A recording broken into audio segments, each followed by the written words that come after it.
वह रात थी जब माधव अपना रात का खाना समाप्त करके सोने की तैयारी कर रहा था। तभी उसके घर के बाहर से किसी ने पुकारा, भाई, ओ भाई, माधव भाई घर पर हो क्या? समय रात के तकरीबन 9:30 हो रहे थे। माधव ने दरवाजा खोलकर देखा तो सामने उसका दोस्त रामलाल खड़ा था।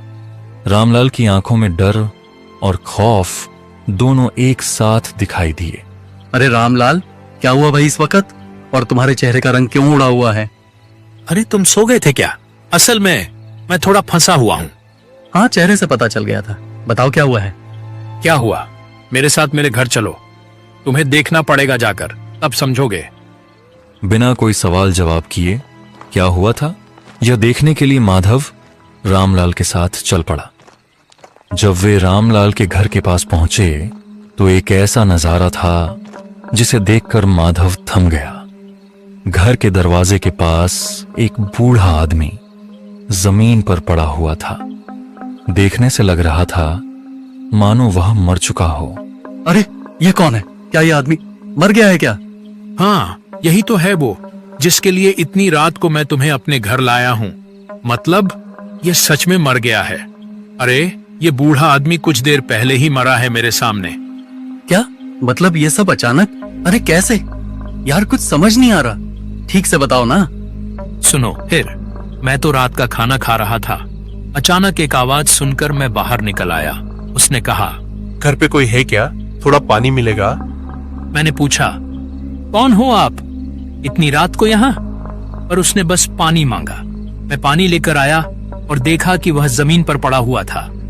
सामने जाकर देखा तो अरे ये तो मर चुका था, सांस नहीं आ रही थी। रामलाल की आवाज डर से कांप रही थी। अब मैं क्या करूं? तुम ही बताओ, ये आदमी कौन है, कहां से आया है? मुझे कुछ भी नहीं पता भाई। अब इस लाश का मैं क्या करूं? भाई मुझे छोड़ो, इन सब चीजों में मुझे मत घसीटो, छोड़ो यार। अरे भाई, मुझे ऐसे छोड़ो मत, कुछ तो बताओ। मैं तुम्हारे पास इसलिए आया था यार, इतनी रात को इस लाश का कुछ तो करना पड़ेगा ना। किसी ने देख लिया तो अरे कोई कांड हो जाएगा, मैं फंस जाऊंगा यहाँ पे। माधव ने कुछ देर सोचा। रुको, सोचने दो। एक काम कर सकते हैं हम। हमारे गांव में जो पुराना श्मशान है ना, जहाँ कोई नहीं जाता, वहां इसे ले जाकर जला डालते हैं। क्यों? अरे पागल हो गए हो यार तुम, इतनी रात को वहां पे? अबे छोड़ो, सब बेकार बातें हैं वो सब। अब यही रास्ता है। नहीं नहीं, वहां नहीं जाना है मुझे। अरे वो जगह बहुत ही खतरनाक है, जिंदा भी तो रहना है ना हम दोनों को। ओ भाई, तूने प्लान पूछा, मैंने बताया। अब क्या करेंगे यह तेरे ऊपर है भाई। तू जो चाहे कर, मुझे जाने दो। रात हो रही है, सुबह उठना भी है। भाई इस हालत में तू मुझे छोड़कर जाने की बात कर रहा है, बड़ा स्वार्थी है यार। अच्छा चलो चलो, चलता हूं मैं, लेकिन कुछ चीजों का बंदोबस्त करना पड़ेगा। घर चलो एक बार। जैसे ही वे मुड़े उन्होंने देखा, अरे ये क्या? वो आदमी कहाँ गया? हाँ, वो लाश कहाँ चली गई वो लाश? अरे लाश तो अपने आप भाग नहीं जा सकती है ना, तो कहाँ गई वो? चलो चलो उसे ढूंढते हैं, उस तरफ चलो यार, वहां ढूंढते हैं। सब जगह पर ढूंढने के बाद जब वे वापस घर के सामने आकर पहुंचे तो लाश तो वहीं पर पड़ी हुई थी, बिल्कुल पहले जैसी, उसी हालत में। अरे ये सब क्या हो रहा है भाई? ये रही लाश, मगर थोड़ी देर पहले तो नहीं थी। हाँ, ये तो यहीं पे है, मगर अरे लगता है हमारी कोई गलती होगी। छोड़ो उसे, चलो चलो लाश को लेकर जल्द से जल्द निकलते हैं यहाँ से। चलो, रात हो गई है, अब फंस गए हो तो इसका कुछ करना तो पड़ेगा ना हमें। अब तू यहाँ रुक, मैं मेरा स्कूटर लेके आता हूँ। बढ़िया ध्यान रखना कि ये वापस गायब ना हो जाए। रामलाल उस लाश के पास बस खड़ा हुआ था।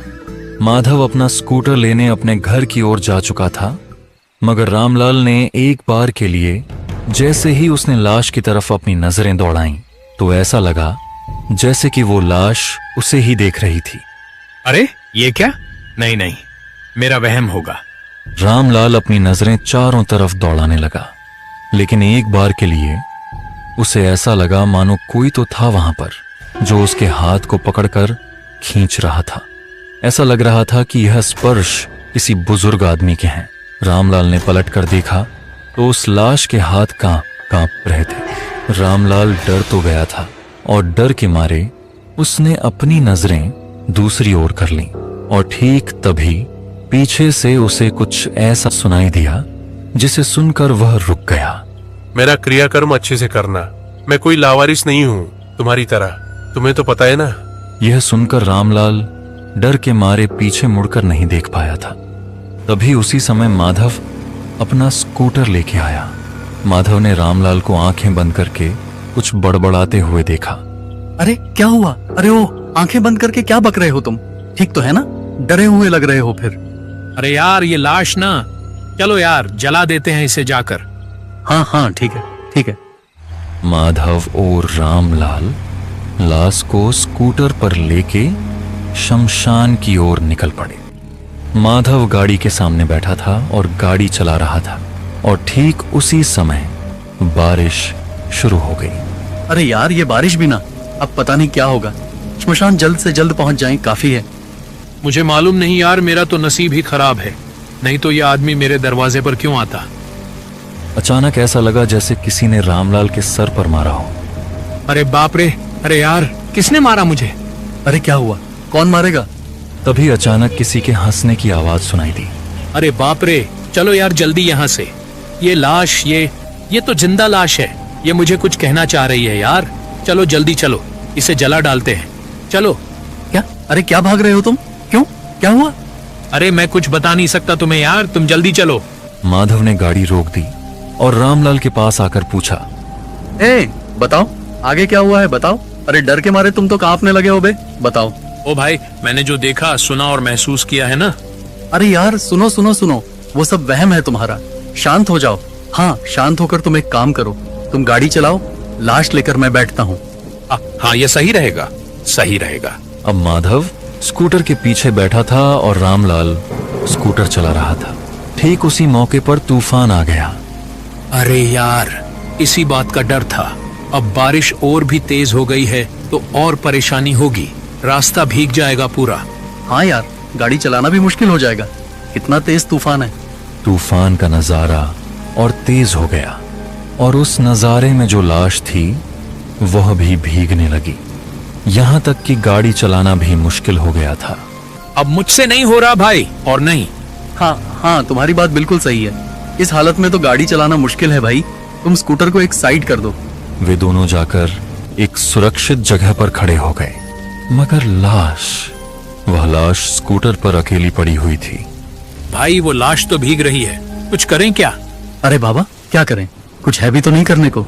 रामलाल अचानक कुछ देखकर बहुत डर गया और चीख उठा।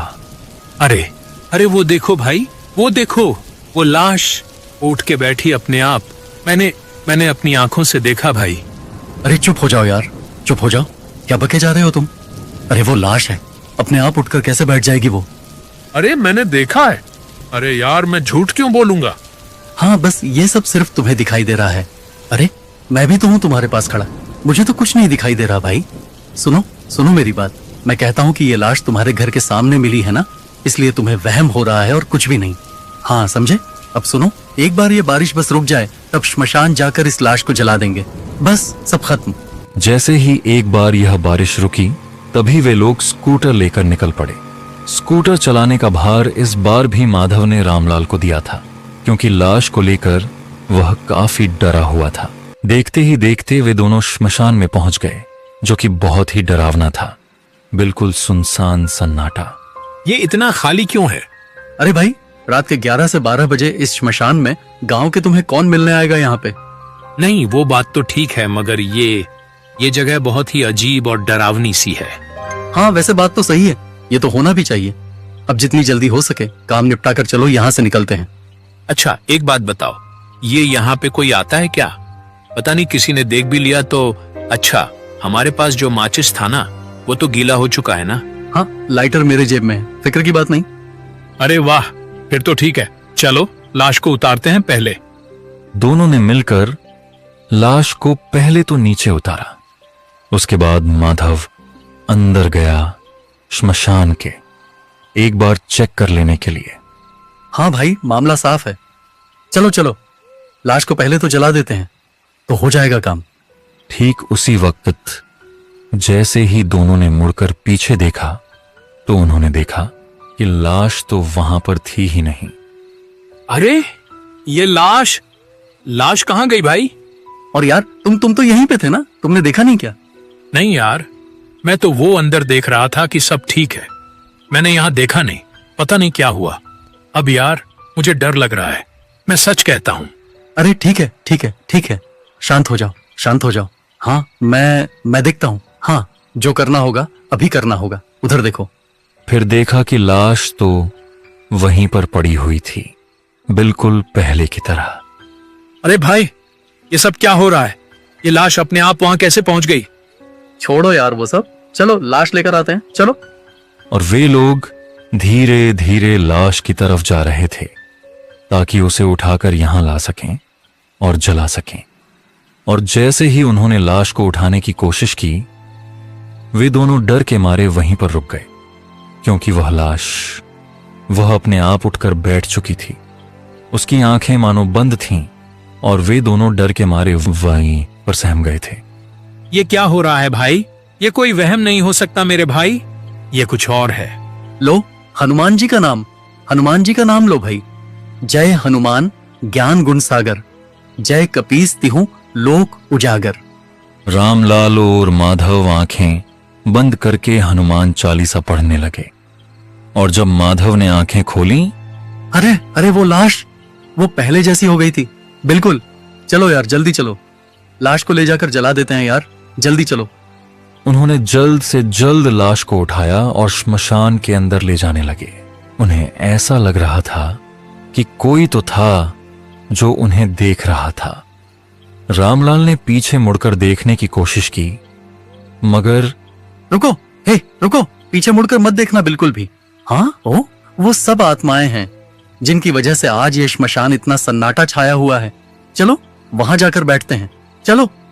चारों तरफ से हंसने की आवाजें आ रही थीं। कोई हंस रहा था उनके चारों तरफ, और वो लाश, उसकी हंसी की आवाज उन्हें सुनाई दे रही थी, मानो वह अभी तक जिंदा हो। माधव को खरोत पर पूरा भरोसा था। उसने लाश के ऊपर तेल डाला और लाइटर निकालकर ऑन करने जा रहा था कि तभी वो लाश, वो जिंदा हो चुकी थी, फिर से उठकर बैठी थी। वो उन दोनों की तरफ देखकर, गुस्से भरी आंखों से देखकर वो बोली, इस श्मशान में मुझे लाकर बहुत बड़ी गलती कर दी है, और मेरी मौत के लिए भी जिम्मेदार तुम लोग ही हो। एक मिनट। ए बाबा, हमने आपको कहाँ मारा? आप तो खुद आए थे मेरे दोस्त के दरवाजे पे मरने के लिए, और अब हमें ब्लेम कर रही है। मैं नहीं आया था क्या? और नहीं तो क्या? तुम लोगों को मुक्ति तो मैं दूंगा, पर मुक्ति क्या मुझे मिली है? बता लड़के, क्या नाम है तेरा? तूने क्या किया है मेरे साथ? तुझे तो अच्छे से पता है। मेरी इज्जत लूट के, मुझे मार के भी तुझे चैन नहीं मिला। तू राक्षस है, राक्षस। अरे मैं एक परिवार का मुखिया हूं, अब उनका क्या होगा? मुझे माफ कीजिए, छोड़ दीजिए। मुझे पता नहीं मुझे क्या हो गया था। जैसे मैंने आपको देखा, मेरे दिमाग पे पता नहीं क्या चलने लगा, और बस मैं आपको ले आया। मुझे माफ कर दीजिए। इसलिए झूठ बोल के तू मुझे अपने घर ले आया, फिर लोगों के डर से तूने दम घोंटकर मुझे मार दिया, और फिर अपने दोस्त को भी साथ लेकर आया। खून करके तूने फिर बोला एक्सीडेंट है। वाह, क्या बढ़िया प्लान बनाया था तूने। पर अब तू कैसे बचेगा? मैं मार दूंगा तुझे। सब कुछ तेरी वजह से हुआ है। मेरा परिवार आज अनाथ हो गया तेरी वजह से, इसलिए कभी माफ नहीं करूंगा तुझे मैं। आज मेरे साथ इसी श्मशान घाट में तू भी मरेगा। अबे क्या सुन रहा हूं मैं ये सब? हाँ, तू इतना गिर गया था एक बुजुर्ग के साथ, तूने ये सब? छी छी छी, लानत है तुझ पे। शर्म आती है मुझे तुझे दोस्त बोलने में, मुझे घिन आती है। अरे तू इतना नीचे गिर गया रामलाल? तूने किसी की जान ले ली, और फिर मेरे पास आया था क्योंकि तू फंस गया था, इसीलिए तू मुझे फंसाने आया था। गलती हो गई, बहुत बड़ी गलती हो गई। माधव, तुम तो मेरे दोस्त हो ना भाई, मुझे बचा लो, इस आदमी से बचा लो, मरने मत दो भाई, बचा लो मुझे। आज तू मेरे हाथों मरेगा, मेरे हाथों। इतना कहकर उस आत्मा ने माधव के दोस्त रामलाल को पकड़कर वहां लेकर जा रही थी, ठीक वहां जहां अब तक वह लाश पड़ी हुई थी। रामलाल चीख रहा था, चिल्ला रहा था, लेकिन वहां सुनने वाला कोई नहीं था।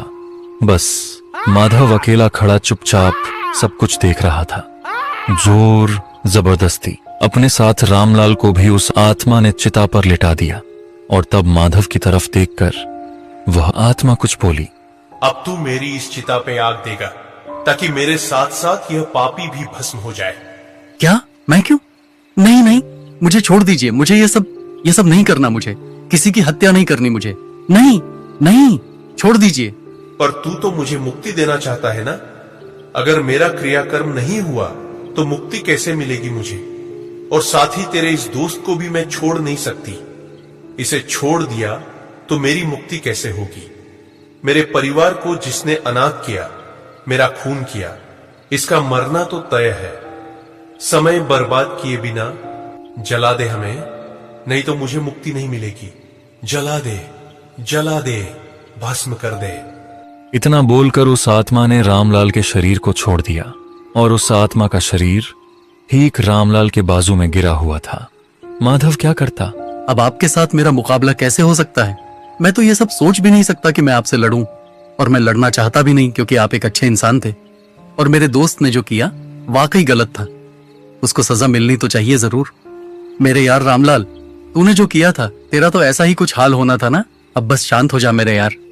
इसके बाद जो नजारा शुरू हुआ वह नजारा वाकई खौफनाक था। एक तरफ उसका दोस्त जो अपने पाप की अग्नि में जल रहा था, उसकी चीख माधव के कानों को, उसके दिल को छू रही थी। और दूसरी तरफ वह आत्मा, उसकी हंसी पूरे श्मशान को एक अलग ही मंजर दे रही थी।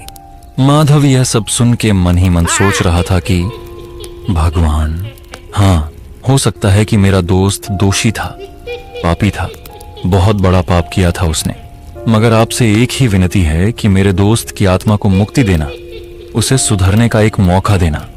जय श्री राम, जय हनुमान।